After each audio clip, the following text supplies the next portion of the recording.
Саламатсыңарбы, урматтуу мекендештер. 21 декабрда менин жанагы экинчи аманат кат деген соттук ишим боюнча өкүм чыккан.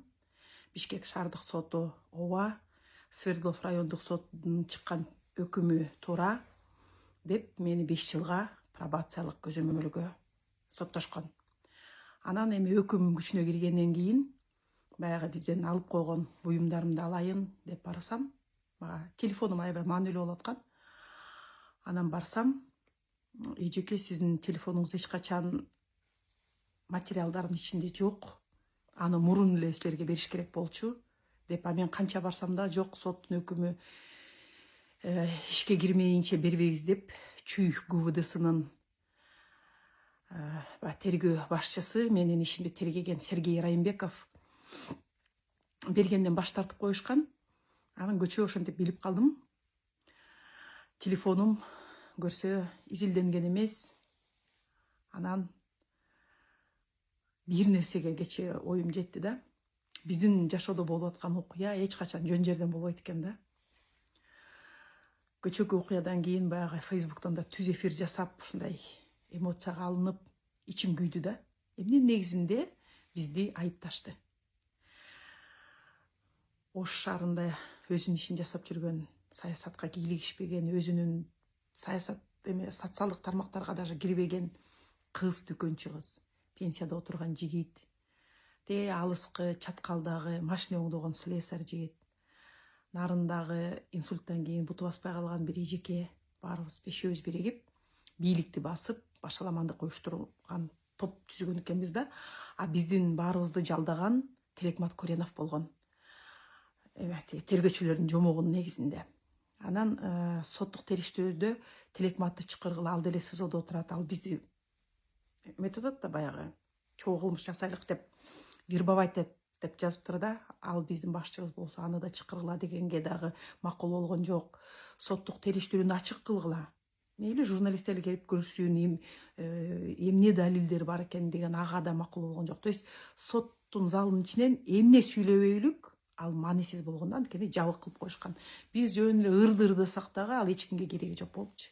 Ошон үчүн ачык айкындуулук менен адилеттик башкаруунун пайдубалы деп ошон үчүн айтылат да.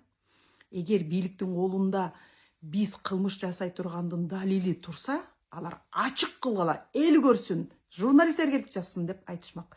Ошентип жабык эшиктин аркасынан өткөзүп, бизди 5 жылга kesишкен.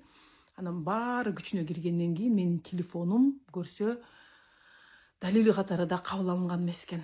Анан көчө аябай ызаландым да. Телефон бул эң негизги курал да. Акча келгенин телефондон билип алышат. Ким менен качан байланышканын телефондон билип алышат. Канча жолу бири-бирине чалышканын баарын телефондон билип алышат. Короче, көп нерсени бүгүн даже телефондон кайсы жерде жүргөнсүң, бир саясатчынын ушу кылмыш жасабаган ошондон билинип калган да. Анткени адвокаттар дайыма эле биздин телефондун жана телефонный звонокторду кайсы жерде жүргөнүн, анткени телефонуң менен кайсы жерде басып жүрсөң, кайсы жерде жүргөнүң ошол жактан далилденет да. Ал могу жерде кылмыш жасап атат десе, жок, мына көрдүңөрбү, бул жерде жүргөн, бул жерде жүргөн, телефонун көтөрүп деп далилдесе болот да. Ошон үчүн телефон бул аябай бүгүнкү күндө маанилүү, биздин денебиздин жанында дайым жүргөн, кылмышты тастыктай турган далил да. Анан ошентип мен телефонум көрсө эч кандай далилге кирбей калыптыр.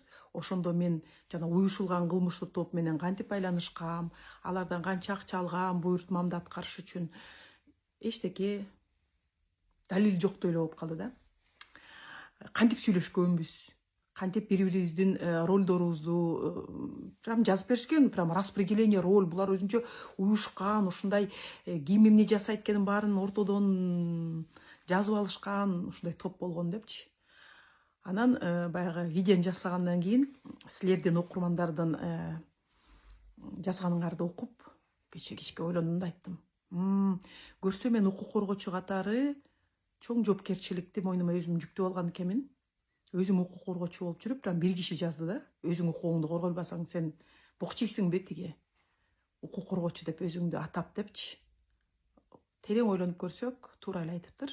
Ошол мезгилде аябай туура эмес кабыл алгам, но ойлонуп көрсөм, сүйлөгөн сөз туура эле экен да. Ошон үчүн мен укук коргоочу катары иш кандай жүрүп атат, эмне болуп атат, эмнеге силер көңүл бурушуңар керек деп жазып туруп, агартуу ишимди да жүргүзүп, анан өзүмдүн ишимде кантип ушундай кырсыкка кабылса, ишиң сотко кетсе, муну кырсык деп эле эметиш керек да. Көп кишилер ойлойт да, мындай жүрүп эле там бир кырсыкка кабылып калдым дейт го. Кырсыкка кабылганда акча каражат сарптайсың, убактың кетет, ичиңдеги жанагы тынч жашооң дагы жок болуп, бушайман болосуң. Вот ишиң сотко кетип калса, ал дагы кырсыктардын бирөө да. Кайра сотко берүүгө адвокат жалдайсың, адвокатсыз болбойт. Анан ойлойсуң ал жөнүндө, запросторду жибересиң, өзүң далилиңди алып барышың керек. Ошон үчүн бул кырсыктан кантип чыгуу керек?